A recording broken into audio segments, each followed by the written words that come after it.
तो हमारी आज की वीडियो का लेक्चर है कि मैक्सिमम हाइट कैसे मालूम की जाए। हम पढ़ रहे हैं चैप्टर नंबर 4 प्रोजेक्टाइल मोशन। हमने इसमें सबसे पहले प्रोजेक्टाइल मोशन पढ़ा, इसके बाद हमने टाइम ऑफ फ्लाइट मालूम किया, उसके बाद हमने मैक्सिमम हाइट मालूम करनी है।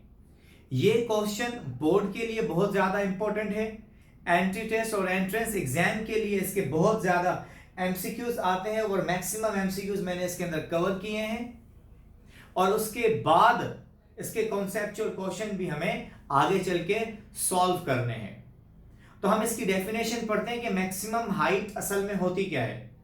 प्रोजेक्टाइल वाई एक्सिस पे वर्टिकल जितना डिस्प्लेसमेंट कवर करेगा, जितना डिस्टेंस कवर करेगा, अगर कोई प्रोजेक्टाइल वाई एक्सिस पे, वाई एक्सिस मतलब जितना वर्टिकल डिस्टेंस कवर करेगा वही डिस्टेंस हाइट कहलाएगा। तो हमने इसकी डेफिनेशन लिखनी है, the maximum vertical distance attend by the projectile is called maximum height. अब हमने यहां पे एक वर्ड यूज किया है, द मैक्सिमम वर्टिकल डिस्टेंस। हम यहां पर ऐसे भी कह सकते हैं, the maximum distance along Y axis. The maximum distance along y-axis is also known as projectile motion। पर उसको रेंज नहीं, हम रेंज नहीं, उसको वर्टिकल डिस्टेंस मतलब हाइट कहेंगे। अगर x की बात आएगी कि x एक्सिस पे कितना डिस्टेंस कवर किया तो रेंज, y पे जितना डिस्टेंस कवर किया उसे कहा जाएगा हाइट। वर्टिकल वर्ड यूज होगा, वर्टिकल तो मतलब हाइट, और अगर हॉरिजॉन्टल वर्ड यूज हो तो हम उसे कहेंगे रेंज। तो सर ये डेफिनेशन अब हमें समझ में आ गई। The maximum vertical distance attend by the projectile is called maximum height. Sir अगर वर्टिकल की जगह यहां वाई एक्सिस लगेगा तो भी हमें ये बात समझ में आएगी। It is denoted by H. जो मैक्सिमम हाइट है इसे h से भी रिप्रेजेंट किया जा सकता है और इसे y से भी रिप्रेजेंट किया जा सकता है। इसके बाद इसके कुछ एमसीक्यूज है, वो हमें लास्ट में डिस्कस करने हैं। अभी हमें इसकी फिगर समझनी है। मैंने एक प्रोजेक्टाइल, एक ऑब्जेक्ट को यहां से थ्रो किया, और जब थ्रो किया तो लाजमी बात है कोई ना कोई वर्टिकल डायरेक्शन में ऑब्जेक्ट जाएगा, तो उसकी कोई ना कोई इनिशियल वेलोसिटी जरूर होगी। तो ऑब्जेक्ट जाएगा तो इसकी इनिशियल वेलोसिटी होगी, और वो इनिशियल वेलोसिटी हम शो करते हैं v0y which is equal to v0 sin theta. और जब ये प्रोजेक्टाइल, जब ये ऑब्जेक्ट यहां से लेकर एट द टॉप यहां पर जाएगा, टॉप पर जाएगा, इसे मैं कह देता हूं कि ये जो है ये टॉप है, ये मैक्सिमम डिस्टेंस है, टी ऑफ पी टॉप। अब यहां पर फाइनल वेलोसिटी हमारे प्रोजेक्टाइल की हो जाती है 0। उसके बाद जब भी ऑब्जेक्ट अपवर्ड जाएगा तो a हमेशा -g के बराबर होगा। उसके बाद हमने टाइम मालूम करना है कि ऊपर जाने के लिए अगर प्रोजेक्टाइल अपवर्ड जाएगा तो क्या टाइम यूज होगा। क्या टोटल टाइम यूज होगा? नहीं सर, हम तो सिर्फ वर्टिकल डायरेक्शन हाफ मालूम कर रहे हैं। हाफ मतलब हमें मैक्सिमम हाइट चाहिए, तो ऑब्जेक्ट यहां से यहां तक जाएगा, ये हमारी मैक्सिमम हाइट कवर हो जाएगी। इससे आगे दोबारा हाइट कम होना शुरू होगी, तो लिहाजा हमें सिर्फ यहां तक स्टॉप करना होगा। और यहां तक जो टाइम है वो हाफ टाइम है, which is known as v0 sin theta upon g। हमें टोटल टाइम नहीं चाहिए। अब इसके बाद हमें मालूम क्या करना है? हमें मालूम करना है हाइट, मैक्सिमम हाइट। उसे आप h से रिप्रेजेंट करें या आप उसे y से रिप्रेजेंट करें, कोई इशू नहीं है। अब इसके बाद हमने जब डेटा लिख लेते हैं, उसके बाद जब हम लिख लेते हैं कि हमें फाइंड क्या करना है, फिर हमें लिखना है सॉल्यूशन। अब सॉल्यूशन के अंदर ये जो इक्वेशन लिखी हुई है, ये थर्ड इक्वेशन लिखी हुई है। मैं क्लास के अंदर सेकंड इक्वेशन से भी सॉल्व करवाता हूं। इस साल मैंने ये टॉपिक क्लास के अंदर सेकंड इक्वेशन से सॉल्व करवाया है, यहां पे मैं थर्ड इक्वेशन यूज कर रहा हूं। आप सेकंड और थर्ड दोनों यूज कर सकते हैं। जब आप सेकंड इक्वेशन यूज करेंगे तो आपके पास टाइम लगेगा, ये टाइम का जो है ना कंपोनेंट आपने यूज करना होगा। पर जब हम थर्ड इक्वेशन यूज करते हैं, इसमें ऐसा कोई टाइम है नहीं, तो इसीलिए हम इसमें सिंपल चीजें पुट करेंगे। हमारे पास है 2as vf square minus vi square.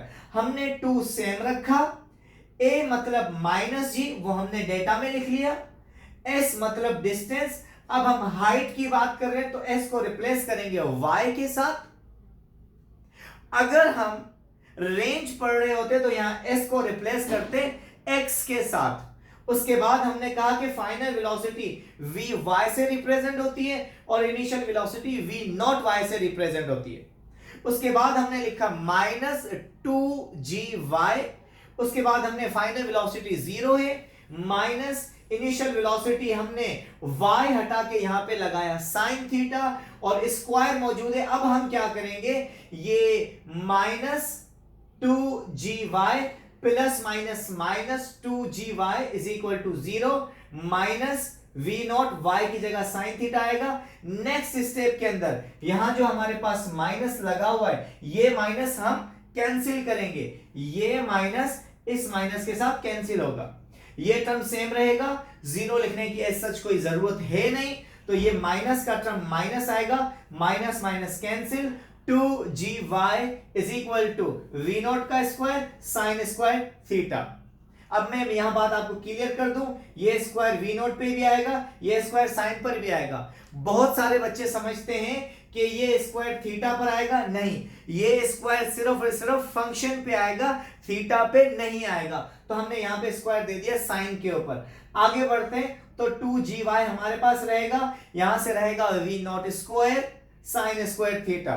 y को सब्जेक्ट बनाए, हमारा टॉपिक है maximum height vertical distance, y पे जितना डिस्टेंस कवर किया है वो फॉर्मूला आप हमें बताएं। तो हमने y को सब्जेक्ट बनाना है, 2 और g मल्टीप्लाई हो रहे हैं, यहां पे आके डिवाइड हो जाएंगे। अब हमने इसको एक बॉक्स के अंदर बंद करना है और यहां पे हमने लिखना है कि मैक्सिमम हाइट जिसे y से भी रिप्रेजेंट कर सकते हैं उसका फार्मूला होगा v not square sine square theta divided by 2g।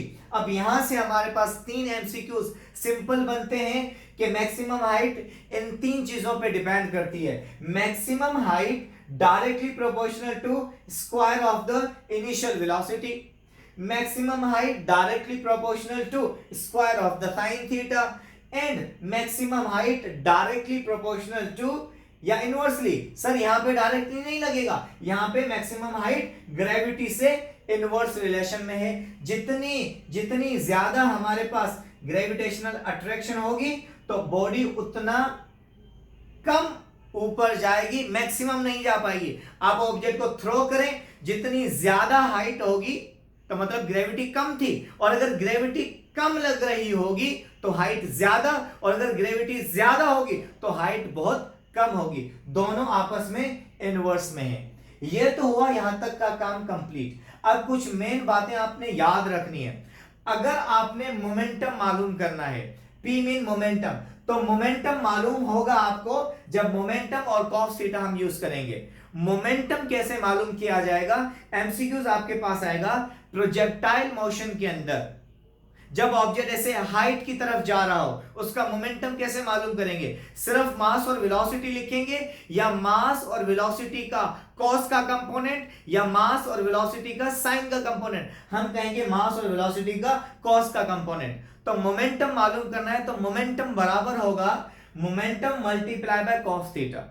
उसके बाद हमने मालूम करना है कि जो वेलोसिटी होगी एट द टॉप, यहां पे ये सारी बातें टॉप के लिए लिखी हुई हैं, यहां पे टॉप पर वेलोसिटी कितनी होगी, तो हम कहेंगे टॉप पर फाइनल वेलोसिटी, मतलब vy की वेलोसिटी तो जीरो होगी पर vx की वेलोसिटी कभी जीरो नहीं होगी, वहां पर कुछ ना कुछ वेलोसिटी होगी। और जर्नल अगर आपसे पूछ लें कि भाई टॉप पर प्रोजेक्टाइल की वेलोसिटी कितनी होगी, तो आपने कभी नहीं कहना जीरो होगी, आपने कहना है y की वेलोसिटी जीरो होगी, x की वेलोसिटी जीरो नहीं होगी, कुछ ना कुछ वेलोसिटी जरूर होगी। इसीलिए जनरल वेलोसिटी कभी प्रोजेक्टाइल मोशन के अंदर जीरो नहीं होगी एट द टॉप, कुछ ना कुछ मिनिमम वेलोसिटी रहेगी।